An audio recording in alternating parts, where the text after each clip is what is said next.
Hebrews 11:6. It said, but without faith, it is impossible to please him. For he that cometh to God must believe that he is, and that he is a rewarder of them that diligently seek him. We just want to speak a few minutes of subject, building confidence in God. Come on. Yes.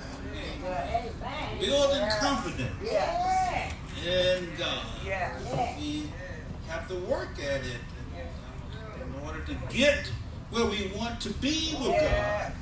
We have to have full confidence in him. And confidence is a synonym for faith.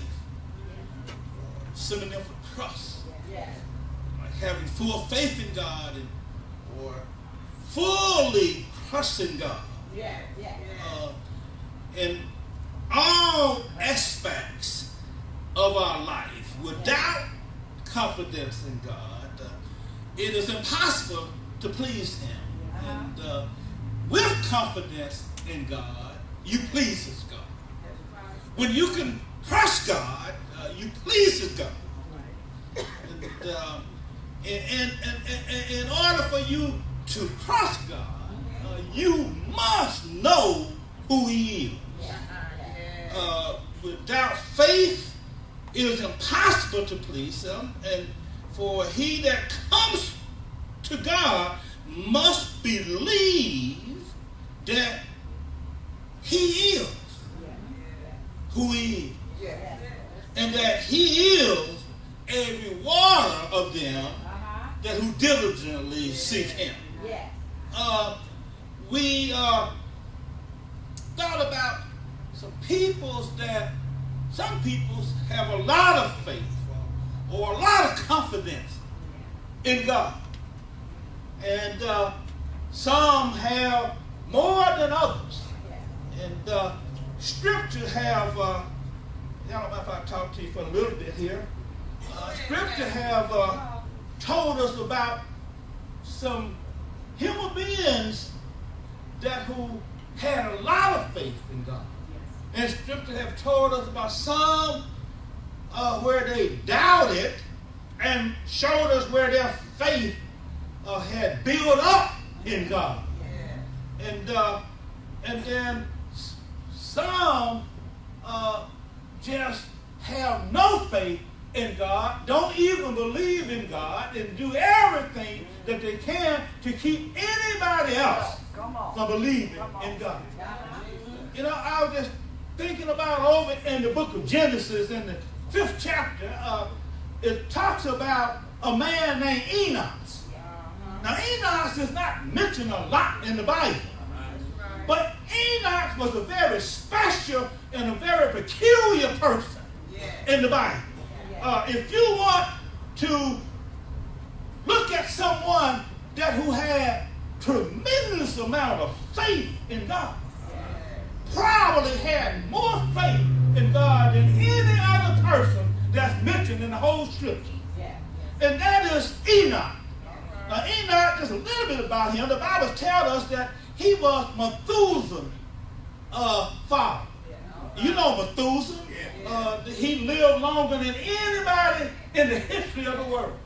He lived to be 969 years old. And when Methuselah was born, God revealed to his father that when your son died, I'm going to destroy the world.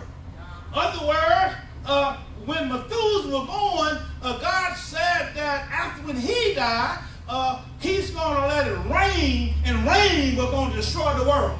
So when Methuselah was born, 969 years later, Noah was out preaching and telling people that it was going to rain.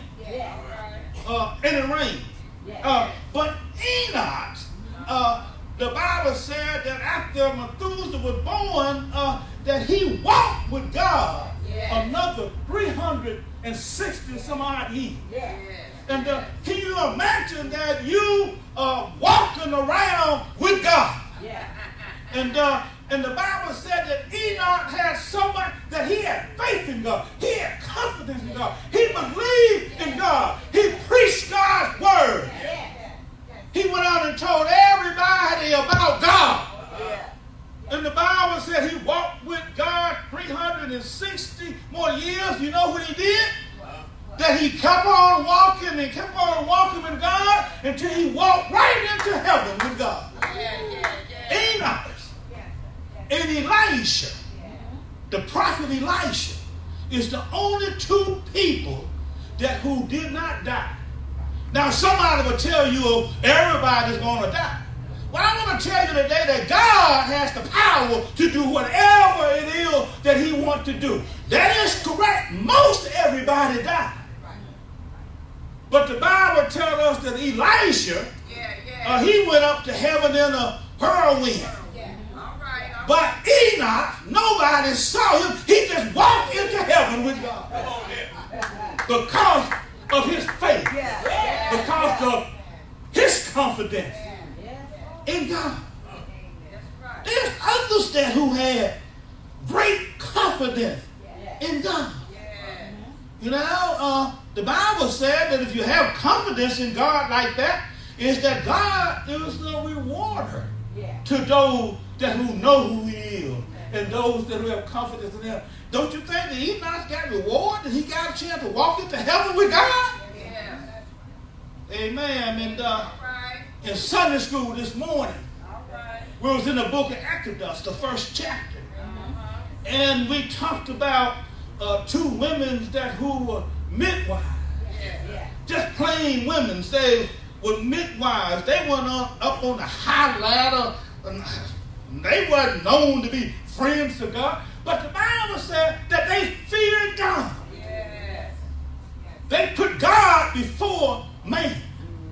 They put God up above Pharaoh, up over the king, up over the powers of this world. They put God first in their life. And the Bible says that it came a time when the Pharaoh ordered the midwives to destroy all of the men child of the Hebrew. And because these two women had confidence in who God was, even before the 10 Commandments had been given, before the law had been given, before some would have known what is right and wrong, brothers and sisters, I'm telling you, there's no excuse for anybody to say that they don't know who God is. Because the Bible said that these women feared God. And because they feared God, they refused to obey the king. They refused to obey Pharaoh. They refused to obey one that they knew that had the power, supposedly has the power to put them to death instantly, simply because they disobeyed his order. But these women had faith. These women had confidence in who God was. Is that they referred to Acts 5:29 that says that we must obey God, not men. And they disobeyed the king. And then the Bible says that God delivered them from the king. And God rewarded them by giving them a household, by giving them blessings unto a good life. You see, some people have lived a life and they have shown great confidence in God. And God has shown great favor to them in their life. One more point about someone in the Bible that who have shown great confidence in God. The story about the 3 Hebrew boys. The boys who refused to bow down to an fire to God. When God had said in his word, put no other gods before me. Don't bow down and pray to nobody except for me. When the great king Nebuchadnezzar of Babylon made a statue of himself and said that everybody must bow down to my statue. And when the three Hebrew boys, Shadrach, Meshach, and Abednego, refused to bow down to the king's statue, and the king ordered them to be put in a fiery furnace, turned up 7 times hotter than it normally would be. These 3 boys had confidence in God when they knew that the king had the power to take away their life. They refused to obey the king, but they obeyed God. They had confidence that God could deliver them. And then one day when the king put them in the furnace. Now this ain't no made up story. That's right. He put them in the furnace. And the king, he standing a distance off and he looked in the furnace. And he asked his servant, he said, didn't we just put 3 men in the furnace? They said, yes, king. He said, well then why is there 4 men in the furnace? Because Jesus had went into the furnace with them. Brothers and sisters, if you stand up for Jesus, I'm telling you, he will be by your side. He will not leave you. He can come unto you wherever you are in your life. Whatever you're going through in your life, whatever furnace you might be in your life, whatever condition you might be in your life, Jesus has the power to come unto you and deliver you from your situation. He has the power to do it. Now, there's some that who has some confidence in our God, but they had to increase. They had to build up their confidence in God. Now you might know somebody like that. I heard somebody, one of our ministers said me, and I was sucking and I say me. And you know the story in the 6th chapter of the book of Judges is a story about Gideon. And whereas Gideon considered himself to be a nobody, Gideon came from a poor family. And Gideon called himself the lowest of his family. But God saw something different in Gideon. God called Gideon a warrior, a man of vapor, a powerful man. You walk around, brothers and sisters, you think that you might be nobody. You think that you're weak. You think that you're not able. You think you're not qualified. But God might think something different of you today. Build up your faith. Build up your confidence in God. And believe that he is who he is. That he is God. And that he can do anything if you only believe. Build up your confidence. Gideon. Build up your confidence, you. Because you can do anything with the help of God. God, angels came to Gideon and said to Gideon, the Midianites have been destroying the land. They have been destroying your crops and your peoples is suffering because of what the Midianites is taking from you. And you are here high now trying to stretch a little wheat so you can have something to feed your family. He said, get up, Gideon, I want you today to come and be the deliverer of your people away from your enemy. God might be calling upon you today to be the deliverer. And Gideon said, who, me? My family is nobody. And I'm the least in my family. And God said, you a great man of valor. You is a great man, Gideon. You can do it if you believe. And then Gideon began to build up his faith, but Gideon had doubt. Gideon wanted to test God. And brothers and sisters, when you listen and you hear God speaking to you, when something comes to mind, and you might think that I can't do it. I don't have no money. I have no power. I am a nobody. And then you need to know, brothers and sisters, that when that comes to your mind, it's not you that God anticipating on doing it. God is telling you to have confidence in me enough to put one foot before the other, and I will do the increase. And Gideon said, well then, if I have the power to do it, will you do this for me? So I know that it's you, God. He said, I'm going to put this flea, this piece of rug out here in the yard.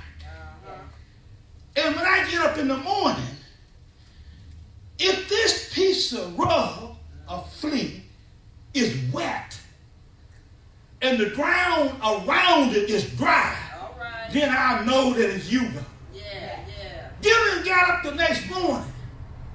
The ground was completely dry. And the rug was soaping wet. So wet until he wring out buckets of water. And then Gideon said he still didn't have his confidence up enough. And Gideon said, well, God, can I trouble you one more time? He said, now do this for me, and I know it's you. He said, if I put the flea back down there, and when I get up in the morning, if the flea is dry, and the ground all around it is wet, then I know it's you. Gideon got up the next morning, and the flea was completely dry, and it was soaking wet all around. And the Bible said that Gideon, rushing now, he narrowed the Israelites, the soldiers, was 32,000. He narrowed it down to 20,000. He narrowed it down. God said, no, that's too many people. Gideon knew that the Midianites and the neighbor armies had put together a crew of 120,000. And he narrowed it down to 20,000. God said, that's too many people. Brothers and sisters, I want you to know today, you don't need nobody else. If God's speaking to you, all you need is God. That's what we said today. If you got God, Jesus is all you need. If you got Jesus, you got everything. And the Bible says that God said, that's too many. He said, cut it down some more. Cut it down to 300. And when he got to 300, he said, now, you ready to go to war. And because God, he wants you to know that it's not you. You're not going to do this battle on your own, with your own might. God wants you to know, if you got cancer today, you can't defeat cancer on your own. God wants to know today, if you got some kind of habit today, You can't do it on your own. If God wanted you to, if you don't have a job today, you can't get a job on your own. God wants you to know whatever you're going through today, you cannot do it on your own. All you need is God. Come on.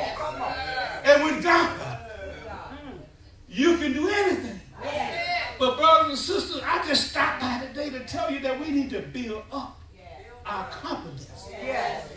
Gideon, when he got his confidence built up, when he trusted God enough, he was able to defeat 120,000 men with 300 men.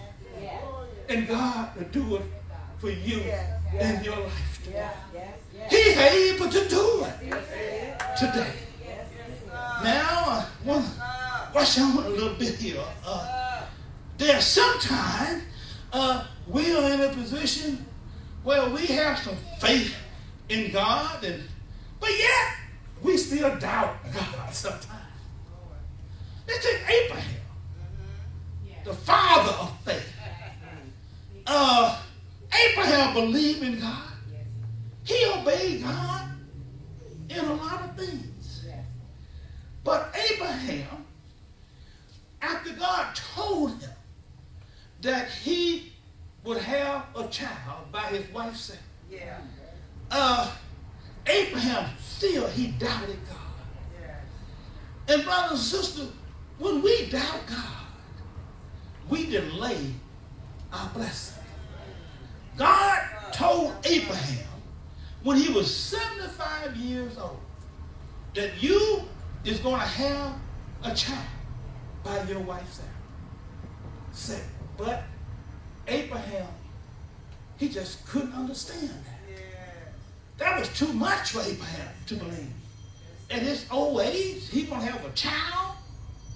And because Abraham didn't believe, him and his wife Sarah, they took matters in their own hands. And they went and figured out a way, and they made Abraham a baby another way. And 25 years passed. And the angel of God came back and told Abraham, I told you you're going to have a child with your wife Sarah. And now Abraham, 99 years old, really didn't believe it. But brothers and sisters, I want you to know today that when Abraham was 100 years old, his son Isaac was born through his wife Sarah. 25 years has passed because of his unbelief. Because Abraham, the father of faith, had to build up his confidence in God. Brothers and sisters, all I'm trying to say today is that there are some blessings that God has for us today. They're waiting. They're going to happen. They are being delayed because of our unbelief, because of our lack of faith, because of our lack of confidence in God. And lastly, I would like to close with a warning. Is that the devil is on the rise. And the devil, he wants to steal your joy. He wants to take away your blessings that God has for you. Jeremiah, the 17th chapter and the 7th verse, it reads, it says, but blessed is the one who trusts in the Lord, whose confidence in him. Satan, goal is to tear down our confidence in God. Our enemy, Satan, his goal is to tear down our confidence in God. Yeah. There's a little story I was reading, and it's called an urban legend. And an urban legend is something, it's like a folklore. It could be true, but it definitely has some true spiritual implication to go along with the verse, Jeremiah 17:7. It was a story. There was a professor of philosophy at a college. And he had a fairly big class every year, about 300 students. And the class of philosophy that he taught, it was required for all students to take his class. And for 20 years, when students come to his class, his whole stress is for the students to leave that class and realizing that God did not exist. Yeah. That's what he taught in his class, the whole semester. And at the end of semester, he had a reputation of asking his students the question, do you believe God exists? And the students already knew if they say yes, that he would say, you a fool.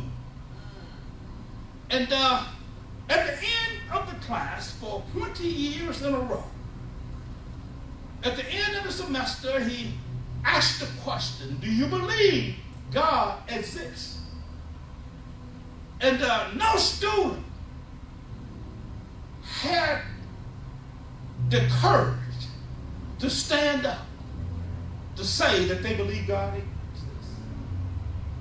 And he said, if God exists, this pebble in my hand, when I drop it to the floor, to the hard tile floor, it won't break. And he dropped the pebble and it scattered, went everywhere. And he proved his point that God must not exist. All the students disappeared. Most of them lost the little faith they had, if they had any, and some held on to a little faith, but most of them was destroyed. Finally, after 20 years had passed, there were one student who had gotten to his last year in college, and he had heard about this professor. This young student was a devout Christian. Yeah. And he had did everything he could to keep him going to this man's class. But because the class was required for him to get his degree, he had to go in this class. And he prayed to God. Brothers and sisters, I don't care what kind of situation we get into, how tough it is. It's always worthwhile to pray sincerely to God. Yeah. And this young man prayed to God, said, please give me the courage. Is that when this man asked the question, give me the courage to stand. And at the end of the semester, the question came, do anybody here still, or do anybody believe that God exists? 300 students. Nobody stood. And they looked around in the back of the class. God gave the young man the courage to stand up. And the professor said, you fool, you believe that there is a God. Out of all that I've taught you this semester, and then if you believe that there's a God, when I drop this pebble then God will keep this pebble from breaking when it hit the floor. As he attempted to drop the pebble slipped out of his hand, rolled down on his pants sleeve, hit his shoe, and hit the floor and just rolled over on the floor. And the devil, or the atheist, he looked at the young man and ran out of the classroom. And when he ran out of the classroom, the young man went to the front of the classroom and preached about the salvation of Jesus Christ for 30 minutes. Brothers and sisters, all I'm trying to say, to have courage to stand for Jesus. If you have the courage, you can grow in your faith. You can build up your confidence in God. And if you can get the courage to stand for God when times get tough in your life, he promised that he'll stand with you. Amen.